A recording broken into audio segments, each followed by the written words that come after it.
Sinto Gendeng membuang muka ke jurusan lain melihat bekas kekasihnya di masa muda ini. Sabai dan Ranca kepalkan tinjunya. Aku sudah curiga waktu di lembah dulu. Jadi memang dia rupanya. Si nenek geram sekali. Tapi ketika pandangan sayu tua gila membentur matanya, hatinya jadi tak karuan. Rasa kemarahan terhadap manusia yang paling dibencinya itu tidak mungkin dipupus. Namun setelah itu, entah mengapa ada rasa lain di lubuk hati si nenek. Kemarahan, dendam kesumatnya terhadap laki-laki itu kini berubah tak lebih daripada penyesalan atas diri sendiri. Perlahan-lahan, Sabai dan Ranca hanya bisa tundukkan kepala, lalu menangis terseduh-seduh. Hanya satu orang yang tak bisa mengerti, yakni Raja Tua Paduka Intan. Heran, waktu di pulau tempo hari, kakek ini mengaku bernama Wiro Sableng. Ternyata sebenarnya dia adalah tua gila, mertuaku sendiri. Paduka Intan tidak tahu kalau saat itu tua gila menyebut namanya asal-asalan saja. Kek, Putih Andini memanggil lalu menghambur ke dalam pelukan tua gila. Cucuku, aku merasa bahagia. Akhirnya, semua yang selama ini merupakan tabir gelap di antara kita berhasil disingkap. Nyanyi Amber, terima salam hormat dan rasa terima kasihku, berkata tua gila. Panji yang sejak tadi tertegak tertegun berlari di hadapan tua gila memeluk orang tua ini. Hehehe, Panji, kau juga cucuku nak. Terima kasih. Kau mau mengakuiku sebagai cucu, kek, kata si pemuda. Lalu Panji memegang lengan Putih Andini. Saat itulah si gadis tak dapat lagi menahan ledakan kekecewaan di lubuk hatinya setelah tahu bahwa Datuk Paduka Intan adalah ayah si pemuda, sedangkan dirinya adalah anak Datuk Paduka Intan dari Andam Suri. Putuslah semua harapan masa depan untuk dapat hidup bersama dengan pemuda itu karena Panji adalah saudaranya satu ayah. Tuhan, rintih Putih Andini dalam hati. Kau berikan aku ibu dan ayahku, tapi mengapa kau ambil dariku pemuda yang aku kasihi? Rintihan si gadis sempat terdengar oleh Panji. Hatinya ikut hancur. Dirangkulnya bahu Putih Andini. Adikku, bisik si pemuda. Suasana ratap tangis itu dikejutkan oleh suara kerontangan kaleng rombeng kakek segala tahu. Sinto Gendeng memaki panjang pendek, setan ngompol terbeser-beser. Tua Baka Sinting, kau selalu merusak suasana, semprot Sinto Gendeng. Nyanyi Amber tersenyum. Tuhan telah menunjukkan kebesarannya. Rahasia hidup telah tersingkap. Sekarang tinggal bagaimana kalian mengatur diri dan hati agar mampu menjalani sisa hidup ini sebaik-baiknya. Nyanyi Amber memandang ke jurusan Bululani yang masih berpeluk-pelukan dengan Sabai dan Ranca dan Andam Suri. Cucuku Bululani, ada satu hal yang perlu aku terangkan padamu menyangkut diri kakak angkatmu bernama Bulu Lawang. Orang itu masih hidup. Dia orang sakti. Bukankah kakakku telah menemui ajal di tangan manusia paku? Ujar Bululani pula. Nyanyi Amber gelengkan kepala. Tidak, kakakmu itu masih hidup. Sejak dia meninggalkan tempat kediaman ayah angkatmu, dia memencilkan diri di sekitar kawasan Gunung Kidul sambil bersemadi dan menimba ilmu. Lalu Bulu Lawang yang katanya mati di tangan manusia paku itu? Orangnya bermata juling, tubuhnya pendek dan di tengkuknya ada bunuh. Aku yakin kakak angkatmu tidak sejelek itu, kata Nyanyi Amber lalu tertawa lebar. Bulu Lawang palsu itu adalah seorang datuk sesat yang sengaja memakai nama kakakmu untuk mendapatkan nama karena kakak angkatmu sebenarnya adalah seorang tokoh besar. Hanya saja dia lebih suka hidup menyendiri. Terima kasih atas keteranganmu itu, kek, kata Bululani. Jika urusan di sini sudah selesai, aku akan pergi ke Gunung Kidul mencari kakakku itu. Itu memang satu hal yang patut kau lakukan. Kau harus mencari kakakmu. Minta agar dia menyudahi pemencilan diri. Katakan padanya, lama-lama mendekam di tempat sunyi dan bersamadi, dia bisa jadi manusia bulukan. Si kakek tertawa mengekeh. Lalu pada pembantunya dia berkata, tugas kita sudah selesai. Negeri kita jauh di seberang. Makin cepat berangkat pulang, makin baik. Saringgi segera mendukung Nyanyi Amber lalu mencabut obor yang menancap di tanah. Ketika hendak bergerak pergi, tiba-tiba kakek bermuka biru itu berkata, tunggu, ada sesuatu yang kulupakan. Nyanyi Amber memandang berkeliling. Pemuda bernama Panji mendekatlah ke sini. Panji yang tegak termangku di sebelah Putih Andini tersentak kaget. Walau dalam bingungnya, dia segera mendatangi. Anak muda, aku maklum betapa kecewaannya hatimu mengetahui bahwa Putih Andini adalah saudaramu satu ayah. Jadi, tidak mungkin kau merencanakan masa depan bersamanya. Tabahkan hatimu. Kau justru harus berbahagia karena mendapatkan karunia Tuhan berupa seorang adik cantik jelita. Kalau kau ada kesempatan, aku mengundangmu untuk berjalan-jalan ke tempat kediamanku di Danau Meninjau. Hawa di sana sejuk bersih, tidak seperti di tanah Jawa ini. Kau pasti betah tinggal di sana. Mula-mula Panji tidak begitu memahami apa yang dimaksud orang tua itu. Apa jawabmu, Panji? Begitu sadar kalau tokoh aneh itu hendak mengambilnya sebagai murid, maka serta-merta Panji jatuhkan diri. Ah, terima kasih kek. Kalau semua urusan di sini telah selesai, saya akan pasti mencarimu. Ah, anak baik, anak bagus. Untuk pemuda semacammu, Tuhan akan menyediakan seorang istri yang cantik dan setia. Nyanyi Amber tiup kepala Panji satu kali. Aneh, saat itu juga si pemuda merasa ada satu kekuatan menyusup masuk ke dalam tubuhnya. Ketika dia bergerak bangkit, badannya terasa ringan. Hanya sesaat setelah Nyanyi Amber bersama pembantunya berlalu dari tempat itu, tiba-tiba di kejauhan terdengar suara tiupan trompet tanduk. Semua orang yang ada di tempat itu jadi tercekam. Sinto Gendang menatap ke langit. Kakek segala tahu kerontangan kalinya. Agaknya bulan purnama tidak akan muncul. Ini satu pertanda semua rencana yang kita buat tidak berjalan seperti diharapkan. Orang-orang lembah akhirat cepat atau lambat akan sampai di tempat ini. Ku harap kalian jangan bertindak sendiri-sendiri. Atur siasat sebaik-baiknya. Kita menghadapi lawan tangguh. Jumlah mereka mungkin tidak banyak, tapi Datuk Lembah Akhirat memiliki satu senjata yang sulit dicari tandingannya. Kalau Pujang Gila Tapak Sakti berhasil mendapatkan senjata itu, mudah bagi kita untuk menghancurkan mereka. Tapi kalau tidak, urusan benar-benar bisa belangsak. Mungkin kitab wasiat malaikat memang sudah berada di tangannya, kata Dewa Tua. Bukan kitab itu yang aku khawatirkan, karena mungkin saja cerita tentang kitab wasiat malaikat hanya karangan si Datuk Bilaka. Maksudnya untuk menipu para tokoh silat dua golongan untuk bergabung dengan mereka. Justru yang aku khawatirkan ialah senjatanya berupa sarung tangan penyedot batin. Menurut naga kuning yang aku suruh menyelidiki lembah akhirat, senjata itu memang berada di tangan sang datuk, tapi tidak diketahui disimpan di mana. Aku sulit menduga apa kira-kira yang tersirat di balik dan yang Amber tadi, berucap Sinto Gendeng. Yang jelas ada satu pekerjaan besar dan berat harus dilakukan muridku. Tapi si anak setan itu masih belum ketahuan juntrungannya. Muridmu masih dalam keadaan tak berdaya. Apa dia bisa kita andalkan, Sinto? Tanya Dewa Tua yang membuat Sinto Gendeng menjadi panas dingin.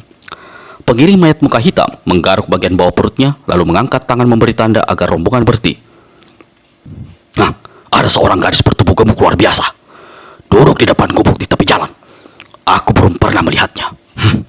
Orangnya cantik sekali.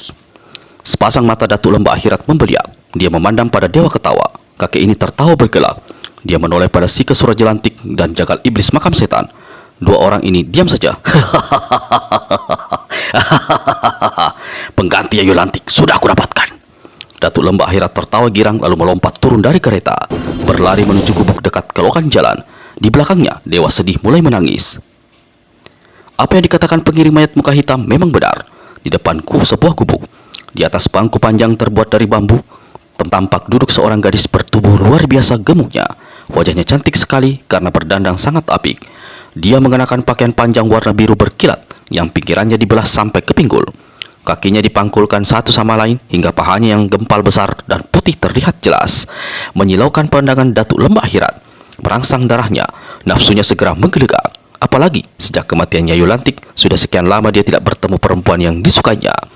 Ketika dia hendak mendekati gadis itu, pengiring mayat muka merah cepat mendatangi dan berbisik, "Datuk, harap kau berhati-hati. Tidakkah kau melihat ini satu keanehan? Kita hendak melaksanakan satu urusan besar. Jangan-jangan ini tipu daya musuh." Datuk Lembah Akhirat mendorong pengiring mayat muka merah saking marahnya hingga sang pembantu hampir terjungkal dari kudanya.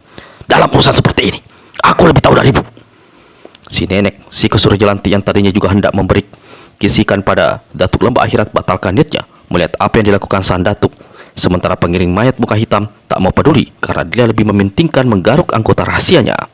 Sebenarnya, jika Datuk Lembah Akhirat mau sedikit berpikir dan tidak dilamun nafsu, dia bisa melihat satu keanehan.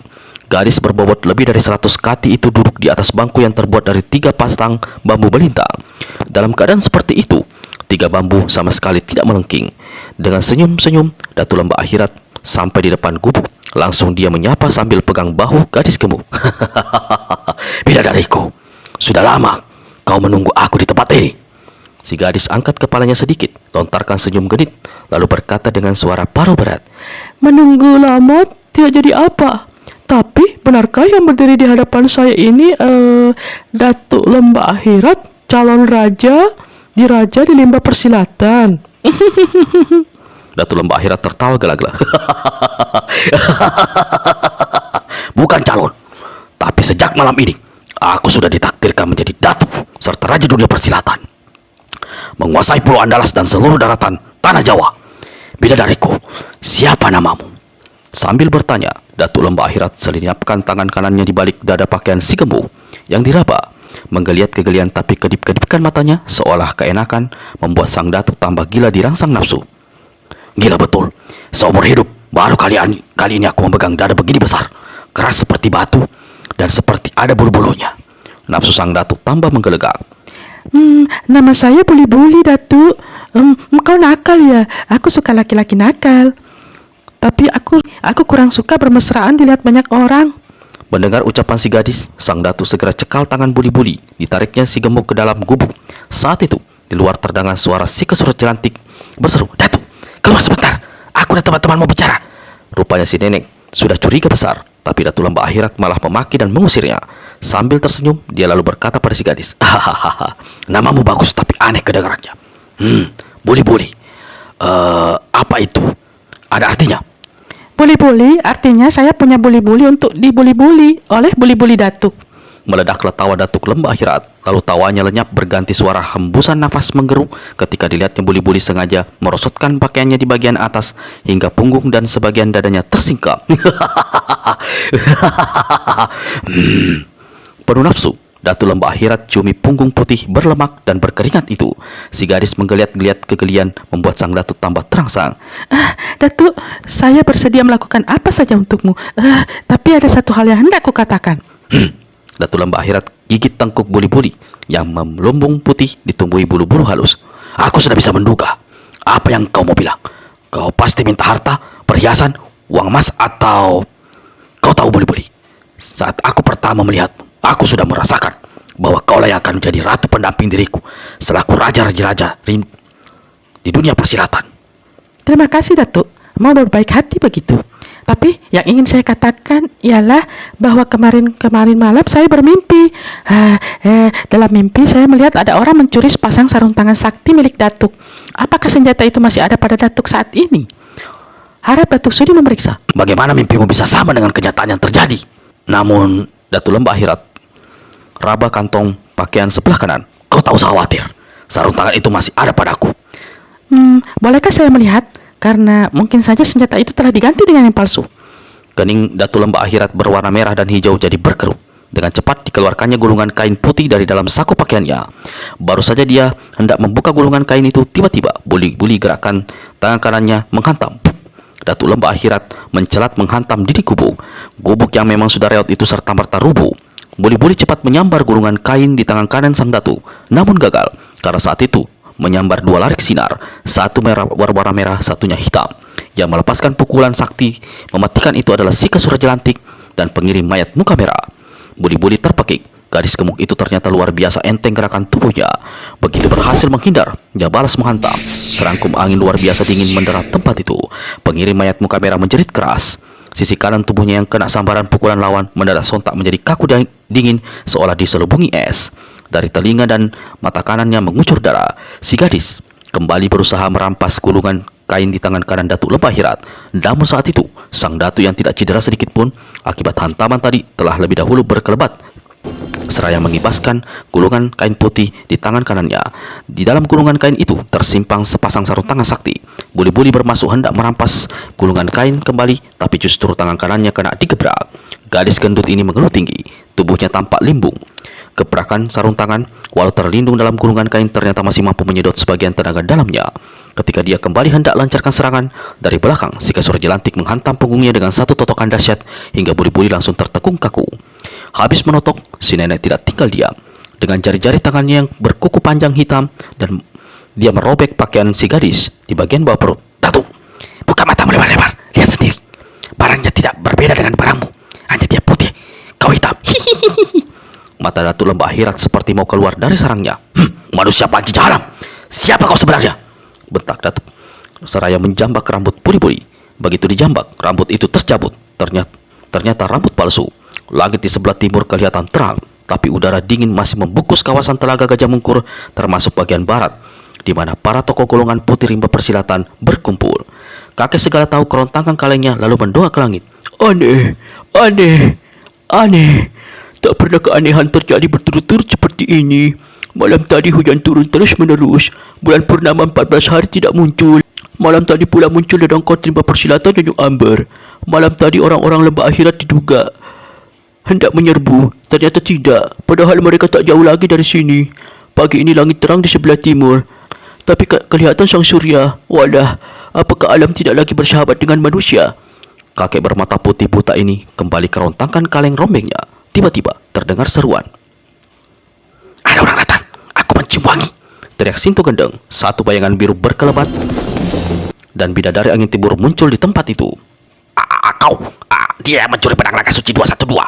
Seru tua gila, tapi tanpa rasa marah dan sambil melirik pada anaknya, yaitu Andam Suri yang sebelumnya dikenal sebagai orang bercadar kuning.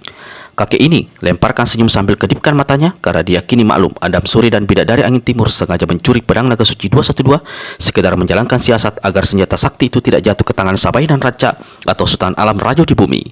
Semua mata ditujukan pada bidadari angin timur. Ketika Sinto Gendeng maju, Sabai dan Raja yang pernah diselamatkan oleh bidadari angin timur cepat mendampingi berjaga-jaga. Melihat kejadian itu, diam-diam tua gila merasa gembira. Antara beberapa orang yang sebelumnya saling bertentangan, kini telah terjadi rasa saling bersahabat.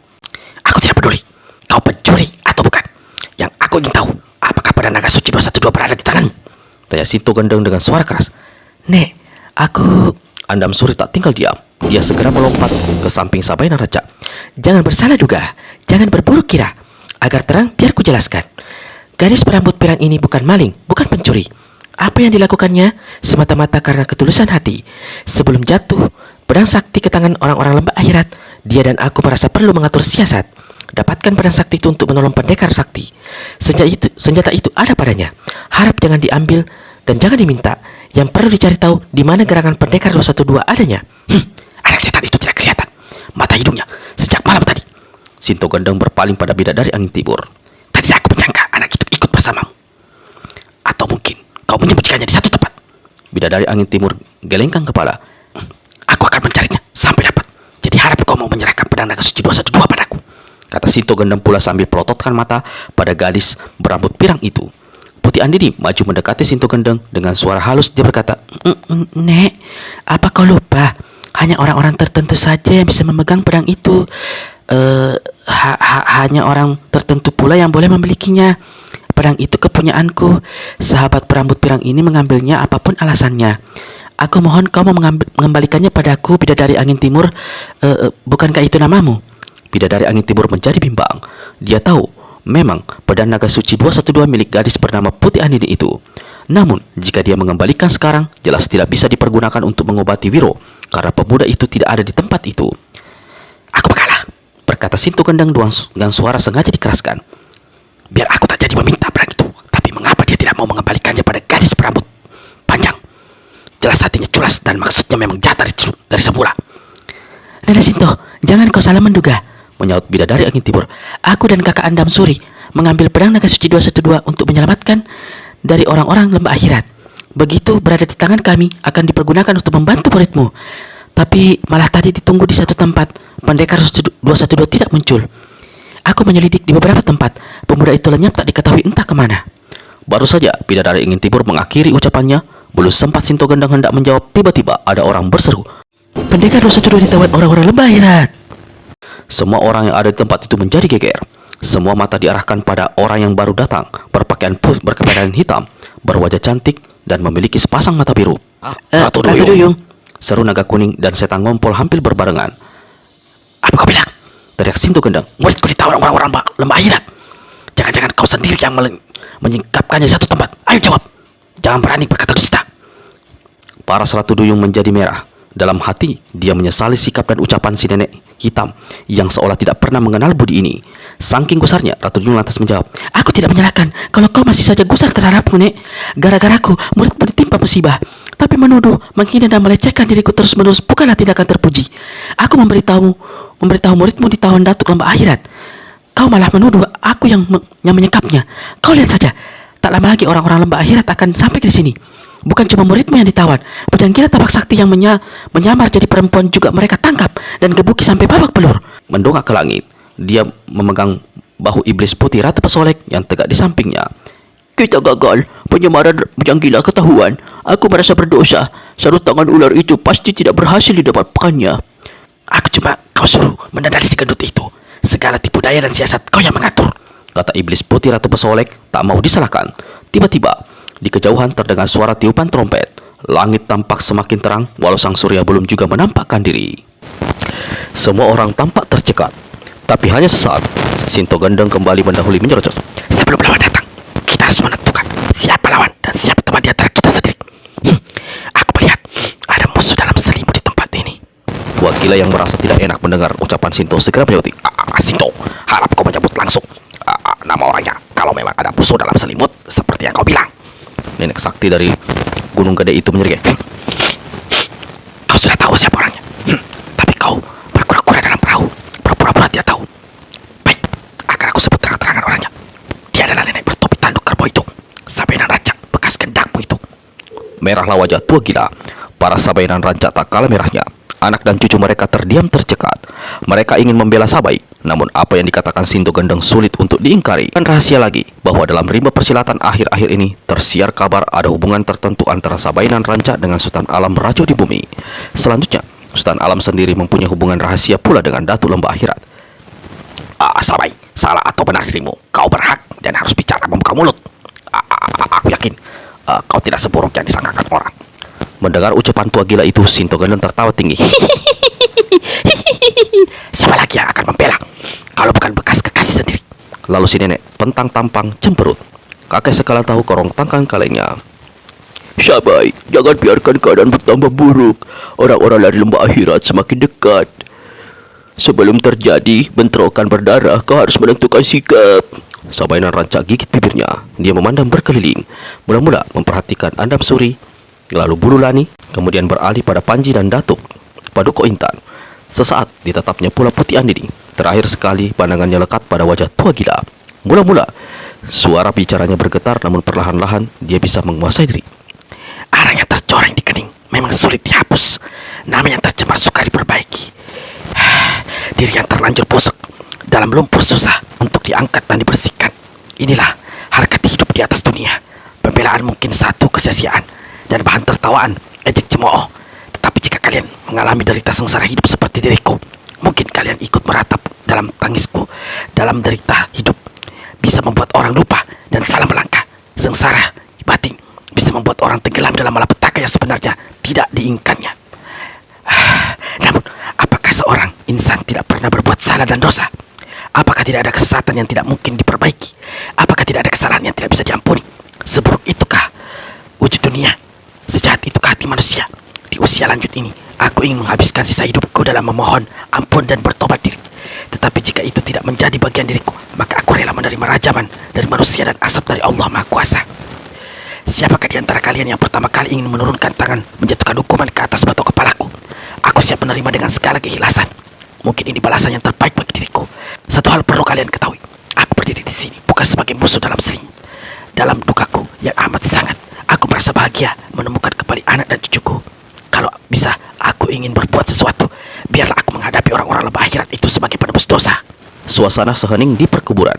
Tak ada yang bergerak, tak ada yang berani membuka mulut. Ada beberapa pasang mata yang tampak berkaca-kaca, dan ada beberapa mata lagi berkaca-kaca, dan ada beberapa mata lagi yang saling melontarkan lirikan.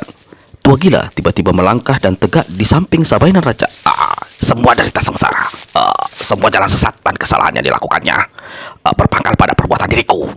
Kini aku mewakili dirinya untuk menerima hukuman. Biarkan aku sendiri yang menjadi pembebus segala dosa. Sabainan Raja pejamkan mata. Lehernya tampak turun naik, berusaha menahan isak. Namun dari sela-sela matanya, air mata meluncur tak terbentung. Saat itu, rasanya pupuslah semua dendam Kusumat dan kebenciannya terhadap tua gila. Kakek segala tahu hendak kerontangan kalengnya, tapi tak jadi, karena dia berpaling dulu pada Dewa Tuak. Si jago minum ini yang tahu maksud pandangan orang segera anggukan kepala. Kau saja yang bicara, bisik Dewa Tuak. Kakek segala tahu lalu mendaham beberapa kali, baru angkat bicara. Segala kesalahan, dosa tak ada artinya di mata Tuhan bila mana kita umat manusia telah menyadari dan mau berubah diri dengan jalan bertobat. Jika Tuhan saja bersifat arif seperti itu, mengapa kita manusia yang lemah dan kotor hendak bersombong diri, tak mau melupakan dan saling memaafkan? Saat ini kita menghadapi satu urusan besar, hancur tegaknya rimba persilatan. Lupakan segala urusan hati dan pribadi. Kita semua berkewajiban menyelamatkan dunia persilatan. Kakek segala tahu berpaling ke arah tempat Sinto Gendeng berdiri. Walau tidak melihat, tapi kakek ini diam-diam maklum kalau si nenek tidak suka mendengar kata-katanya.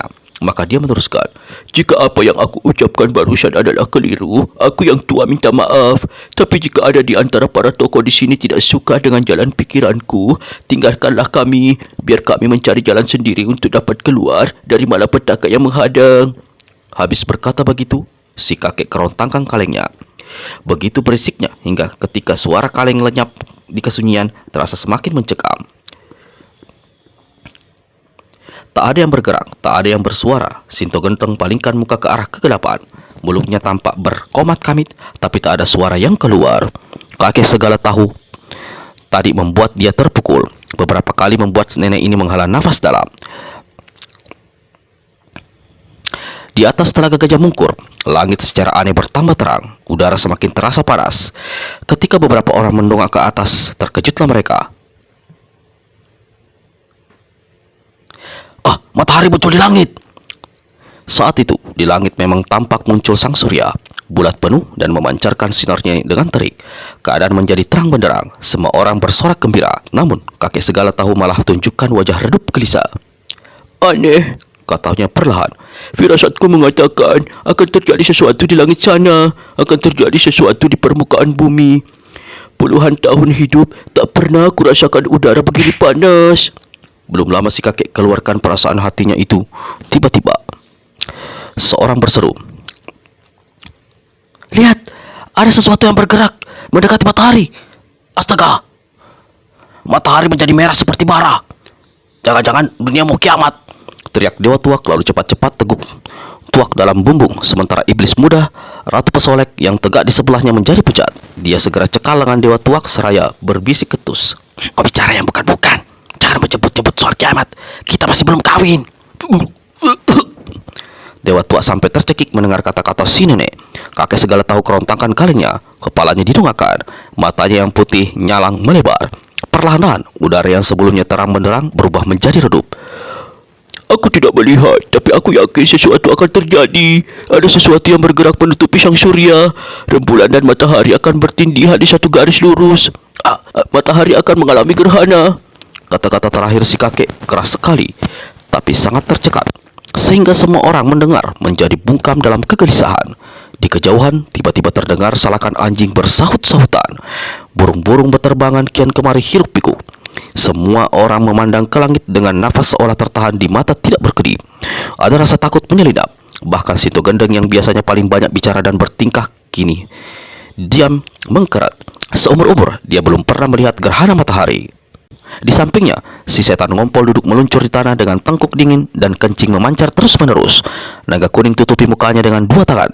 Di bagian lain, Sabainan Rancak, Tua Gila, Andam Suri, dan yang lain-lainnya juga ikut tenggelam dalam kebisuan yang mencekam. Makin tertutup matahari oleh rembulan, makin redup udara, seolah siang telah berganti malam. Pinggiran matahari membentuk gelang berwarna merah membara yang secara perlahan-lahan pupus hingga keadaan di atas Telaga Gajah Mungkur saat itu benar-benar gelap gulita, laksana malam.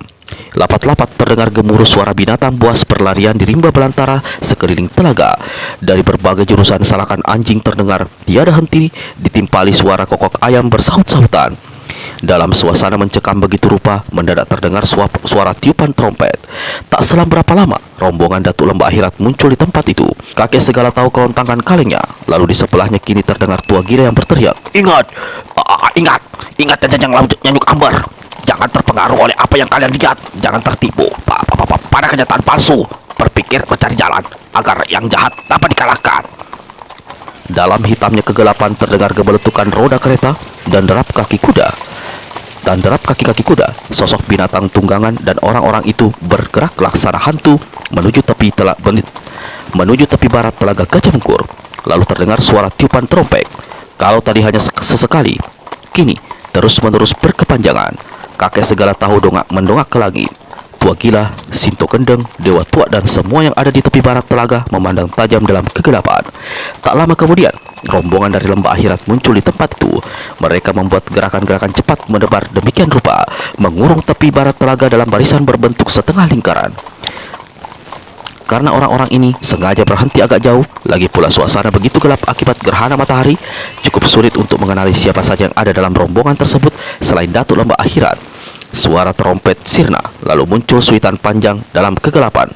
"Pasang obor!" Seorang berteriak memberi perintah. 6 buah obor dinyalakan oleh 6 penunggang kuda, lalu disisipkan di tempat yang sudah disediakan di dinding kereta. 3 di kiri, 3 di kanan.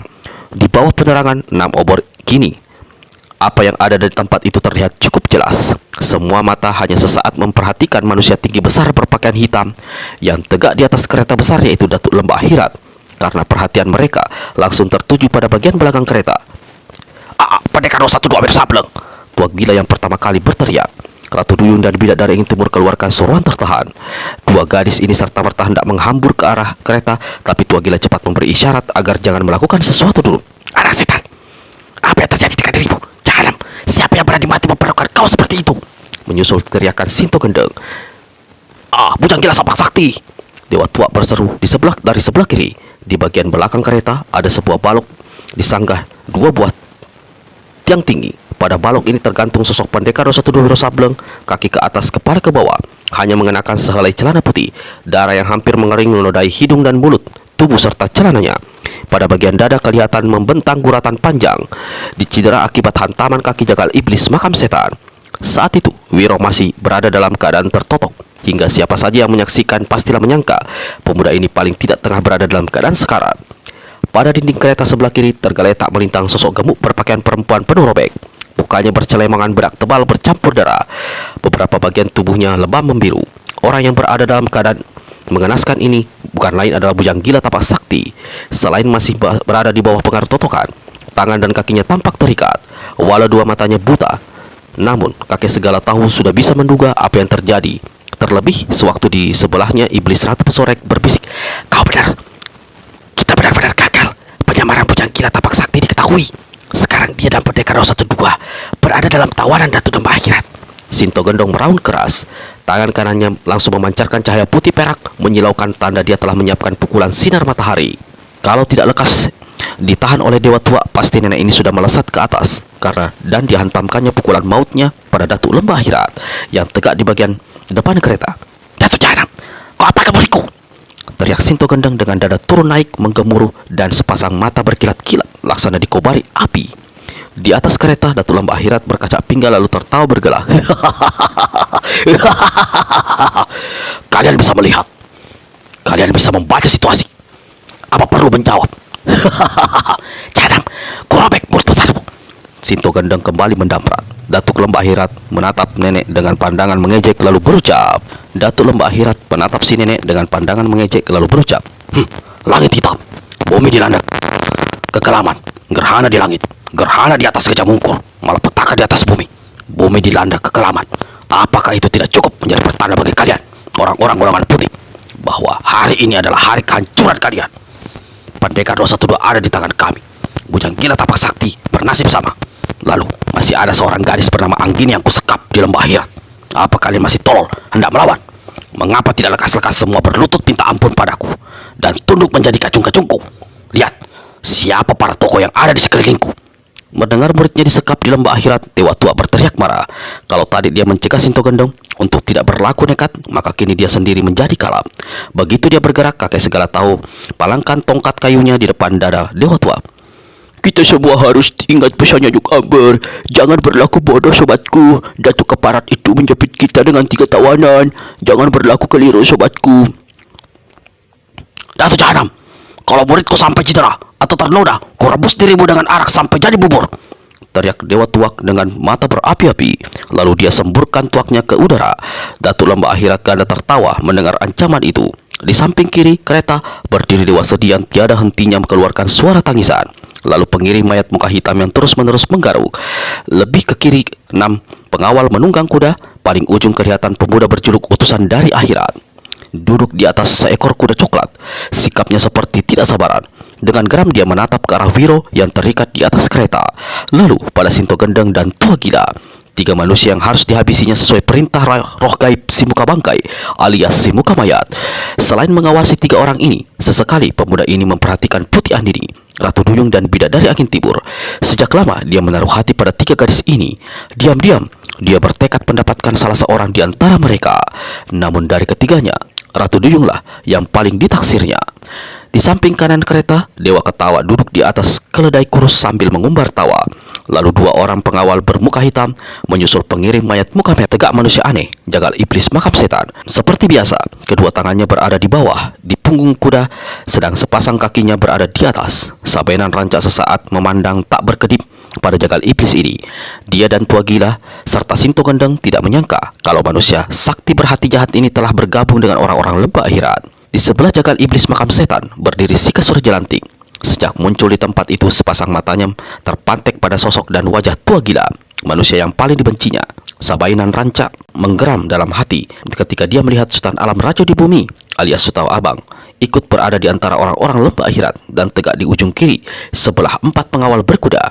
Yang membuat Sabainan rancak jadi tambah tidak enak ialah ketika pandangannya membentur sesosok manusia beralis panjang bersambung dengan 12 lubang hitam di wajahnya.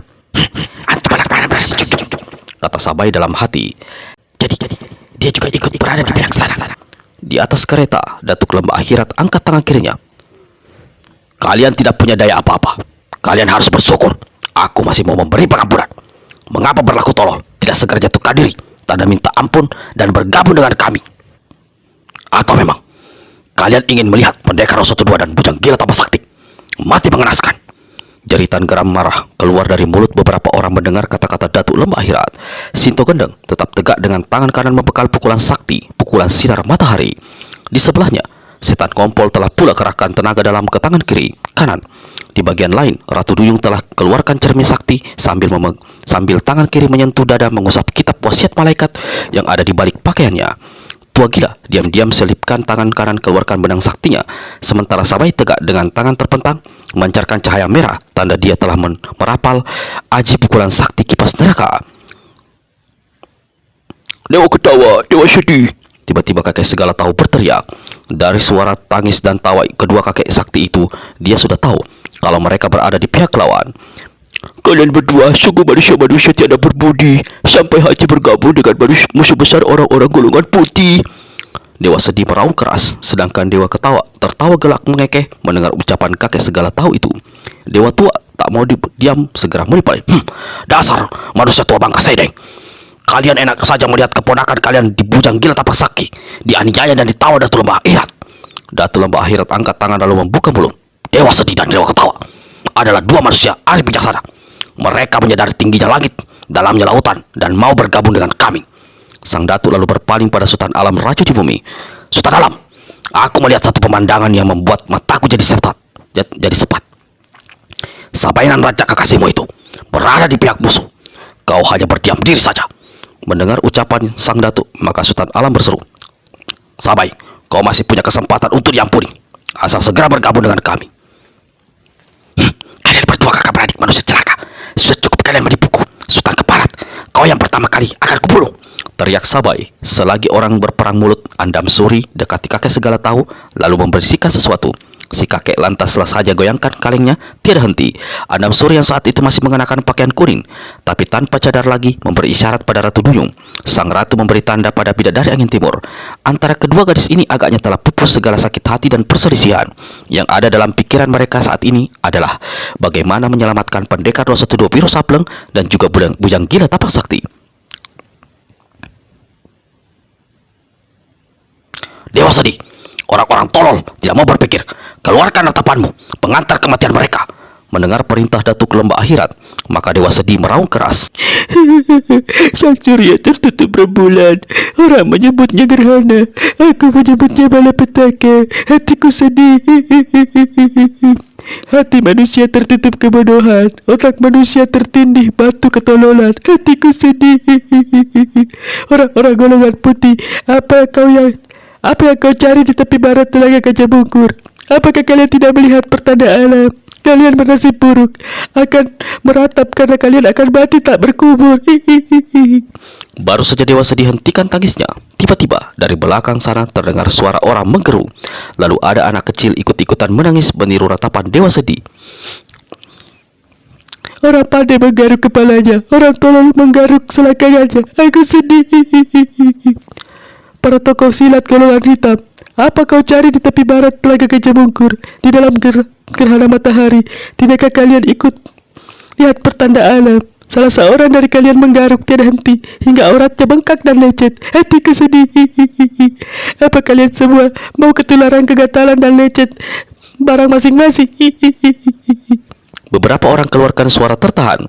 Setan ngompol terkekeh-kekeh hingga mancur air kencingnya. Sinto Gendeng cepat menutup mulutnya, namun tak urung suara cekikannya masih membersit keluar. Datuk Lembah Hirat pelotot air mata. Dewa Sedih kerutkan kening mendengar teratap tangis itu. Pengiring mayat muka hitam yang sadar kalau dirinya yang dituju orang dengan ratapan tadi menyumpah habis-habisan. Datuk Lembah Akhirat tiba-tiba menggembor keras. Ketiga orang ini diikuti oleh yang lain-lain. Memandang kejurusan datangnya suara tangisan, yang menangis ternyata adalah naga kuning, si bocah konyol yang sebenarnya berusia 120 tahun. Pengiring mayat muka hitam, berseru Datuk Lembah Akhirat. Bocah rambut jambrik itu berani mempermalukan dirimu. Apa kau diam saja? Tidak Datuk. Saya akan membunuhnya saat ini juga, jawab si muka hitam. Lalu sementara tangan kirinya terus menggaruk, dia angkat tangan kanan, siap melepaskan pukulan mencabut jiwa memustaraga. Muka hitam, jangan berlaku tolol. Kalau kau bunuh diriku, seumur-umur kau tidak akan mendapat obat penghilang rasa gatal di anumu. Kau akan mati dengan kemaluan ledes. Jahanam! Teriak pengiring mayat muka hitam sambil menggaruk bagian pakaiannya sebelah bawah. Diam-diam hatinya menjadi bimbang. Mengapa bocah itu mengetahui tepat bagian auratnya yang gatal? Jangan-jangan dia yang punya pekerjaan. Si muka hitam tak menunggu lama, karena saat itu juga terdengar suara naga kuning berkata, 3 ekor babi montok itu, aku yang melepaskannya di lembah akhirat. Kau tidak tahu kalau sebelumnya anunya sudah kupoleskan dengan daun gatal-gatal. Aku melihat lagi, aku melihat anunya babi, aku melihat barang antik kegatalan. Hatiku sedih. Anak jahanam. Aduh, jadi kau yang punya pekerjaan. Tiap pengiring mayat muka hitam. Walau rasa gatalnya tidak tertahankan, namun amarahnya juga tidak bisa dikendalikan. Laksana terbang, orang ini melompat dari kudanya, berkelebat ke arah naga kuning, seraya lepaskan pukulan mencabut jiwa mustaraga. Sempat si bocah terkena, maka tubuhnya akan berubah menjadi debu berwarna hitam. Tahan, seru naga kuning. Di tangan kanannya bocah ini memegang sebuah bumbung bambu sepanjang 2 jengkal. Bumbung inilah diacungkannya lalu berkata, di dalam bumbung ada cairan pemusnah rasa gatal. Jika kau mau bertobat dan menyeberang ke pihak kami, cairan ini akan kuberikan kepadamu. Kalau tidak, kau rasakan sendiri. Seumur umur sampai mati, kau akan menggaruk terus. Barangmu akan ledes. Apa gunanya hidup sengsara seperti itu? Kemaluanmu sudah ketiban gerhana. Aduh, keparat, kubunuh kau! Teriak si muka hitam. Namun saat itu dia memang sudah tidak tahan lagi. Makin digaruk makin gatal. Tidak digaruk mau gila rasanya. Digaruk malah tambah menjadi-jadi. Hatinya bimbang. Dia melirik ke arah Datuk Lembah Akhirat. Sang datuk menyeringai dan kedipkan mata. Melihat isyarat licik itu, si muka hitam segera menghampiri naga kuning. Kebaikanmu akan kuterima. Aku bertobat dan berjanji membantu pihakmu. Asal obat penangkal gatal itu, kau serahkan padaku. Bagus. Ini, silahkan diambil bumbung. Tapi syaratnya, kau harus guyurkan ke auratmu di bawah perut. Pasti mujarab, menghilangkan rasa gatal. Selain itu, juga menambah kejantananmu. Lakukan di sini juga, agar benar-benar mantap. Tanpa menunggu lebih lama, pengiring mayat muka hitam segera sambar bumbung bambu. Dia menyelinap ke tempat gelap. Di sini, dia sing-singkan jubahnya ke atas lalu susupkan bumbung bambu ke bawah perutnya. Cairan dalam bumbung itu dituangkan sampai habis. Terasa sejuk dingin. Anak keparat itu tidak berdusta. Aku pasti sembuh, kata si muka hitam dalam hati sambil tersenyum lega. Tetapi tiba-tiba senyumnya lenyap seperti direnggut setan. Dari mulutnya meledak teriakan dahsyat. Auratnya di bawah perut yang barusan diguyur cairan terasa panas laksana dibakar. Jahanam apa yang kau berikan padaku? Teriak si muka hitam. lupa diri dan tak peduli begitu banyak dan memperhatikannya, pengirim mayat muka hitam singkapkan jubah hitamnya, melompat, mencak-mencak kian kemari. Dia kaget setengah mati dan menjerit ketika melihat barangnya telah berubah bengkak gembung, hampir sebesar kelapa dan berwarna merah seperti udang rebus. Dan celakanya, rasa gatal bukannya hilang, malah bertambah hebat. Si muka hitam terbungkuk-bungkuk seolah-olah beban berat menggandul di selangkangannya. Naga kuning tertawa cekikikan. Iblis putih ratu pesolek yang berada di dekatnya ajukan pertanyaan. Anak brengsek, jalan apa yang kau berikan kepada jahanam muka hitam itu? Air cabai kucampur dengan racikan daun sembung biar dia rasa. Anak sialan, tidak heran kalau barangnya gembung, bengkak dan merah. Mau kencing aku melihat kelakuanmu, ujar kekasih dewa tuak itu. Setan ngompol yang melihat apa yang terjadi langsung saja beser habis-habisan.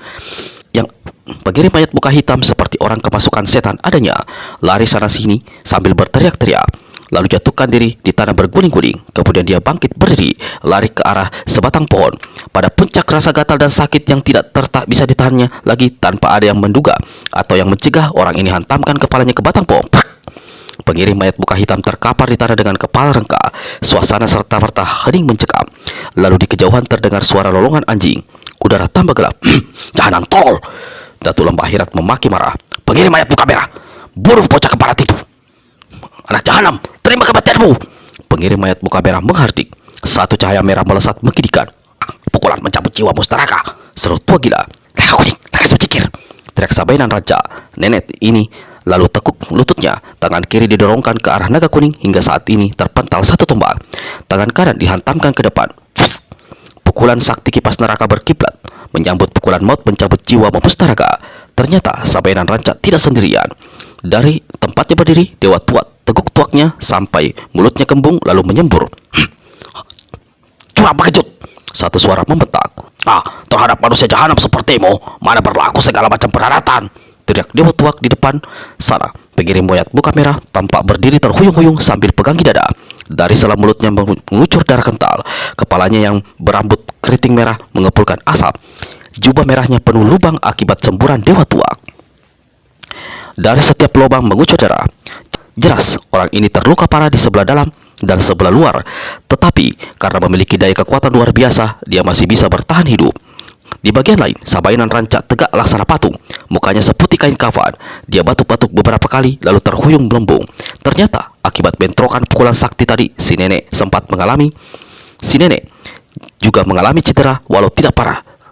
Sabai, seru tua gila seraya menghambur dan merangkul si nenek. Sebelum perempuan tubuh tua itu rubuh ke tanah. Aku tak apa-apa, kata Sabainan Rancak sambil tersenyum karena hatinya mendadak merasa tentram dalam pelukan tua gila. Bagaimanapun bencinya dia terhadap lelaki itu, namun tua gila adalah orang yang pernah dicintainya dan dari siapa dia mendapatkan 2 orang anak. Jangan bicara dulu, biar aku salurkan hawaku pengobatan, kata tua gila lalu alirkan tenaga dalamnya ke punggung dan dada Sabainan Rancak. Saat itu, kalaupun mati, rasanya si nenek ikhlas karena mati dalam pelukan tua gila. Melihat kejadian itu, Sinto Ganda mendegut. Pasti nenek gatal itu hanya berpura-pura supaya ditolong dan dipeluk si Sukatadika. Sinto Ganda membuang muka ke jurusan lain, tak mau memperhatikan tua gila yang tengah merangkul Sabainan Raja sambil mengalirkan tenaga dalamnya. Kau apakan ibuku? Blulani alias iblis pemalu berteriak marah. Lalu orang ini hanya melihat satu bayangan biru berkelebuk dan tubuh pengirim mayat muka merah terbanting ke tanah, tak berkutik lagi. Dia menemui ajal dengan kepala pecah akibat gebrakan tangan kanan Blulani dengan telak menghantam keningnya. Seperti diketahui, pengirim mayat muka merah adalah pembantu Datuk Lembah Akhirat berkepandaian tinggi. Namun akibat cedera hantaman 2 lawan tadi, dalam keadaan limbung, dia telah berlaku lengah. Kelalaian ini harus dibayarnya dengan nyawanya. Tua Gida mendukung Sabainan Rancak ke tempat aman. Berada dalam pelukan kekasih dan ayah dari 2 anaknya itu, semua rasa dendam kesumat lenyap dari dalam diri si nenek. Malah dengan suara lirih dan mata berkaca-kaca, Sabai berkata, Sukat, mengapa begini buruk jalan hidup kita? Mengapa menyedihkan sekali untung perasaan kita? Tabahkan hatimu, Sabai. Jangan bicara dulu, nanti ada saatnya kita bicara panjang lebar. 7 hari 7 malam, kalau kau suka. Sabainan Raja tersenyum. Memangnya rencana apa yang ada dalam benakmu, Sukat? Sudah, jangan banyak bicara dulu. Saat itu, Tua Gila ingin sekali mendekat dan menciumi wajah si nenek.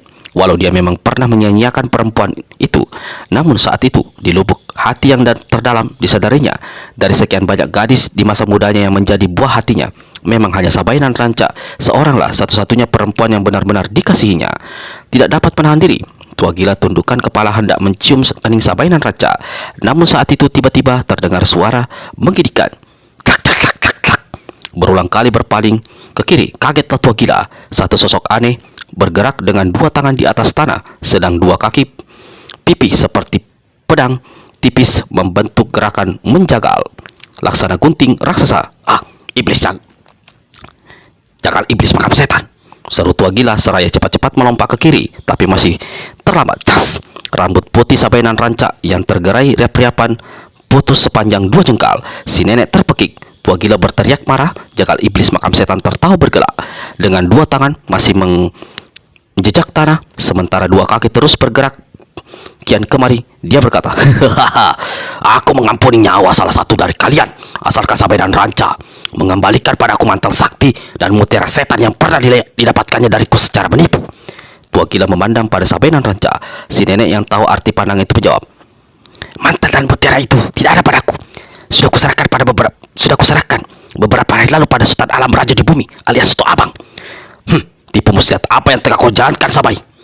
Membentak jagal iblis makam setan, lalu kedua kakinya menyambar ganas.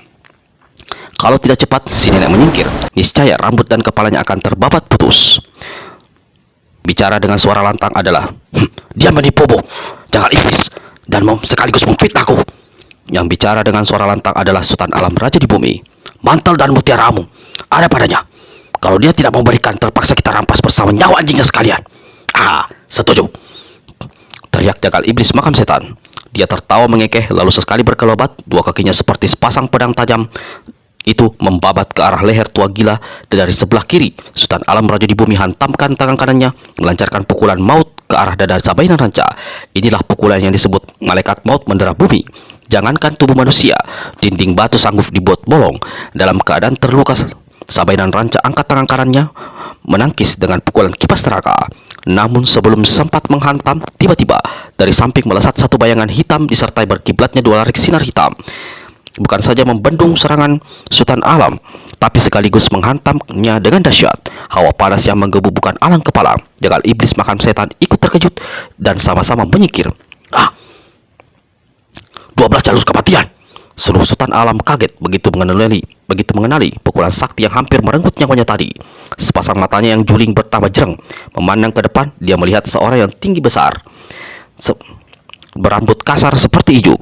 Muka orang ini seram sekali. Alisnya hanya merupakan satu garis panjang, seolah membagi mukanya menjadi 2. Pada keningnya ada 6 buah lobang sangat hitam. Lobang yang sama juga terdapat di 3 pipi kiri dan 3 di pipi kanan. Yang sangat mengerikan dari makhluk ini adalah bahu kanannya. Bahu itu berlobang besar, tembus sampai ke dada. Hantu balak anam dari si Junjung, teriak Sabainan Ranca. Terima kasih kau telah menyelamatkanku. Si tinggi besar yang ternyata adalah hantu balak anam yang selama ini mencurigai Sabainan Ranca tertawa lebar dan kedipkan matanya. Hari ini aku melihat sendiri bahwa kau bukanlah orang yang patut dicurigai dan dijadikan musuh. Aku tahu betul sekarang, Sultan Alam Keparat ini adalah biang kerok kematian semua temanku di Pulau Andalas. Dia juga yang membuat tubuhku sampai cacat berlobang begini rupa. Di saat gerhana matahari ini, aku akan membalas segala dendamku, Subat. Syukur kalau kau sudah tahu, sahut Sabainan Ranca. Di atas kereta, Datuk Lembah Akhirat berteriak marah. Sultan Alam, lekas kau singkirkan makhluk buruk yang merusak pemandanganku itu. Datuk, kau tahu saya khawatir, jawab Sultan Alam sambil menyeringai. Serangannya tampak aneh sekali ini.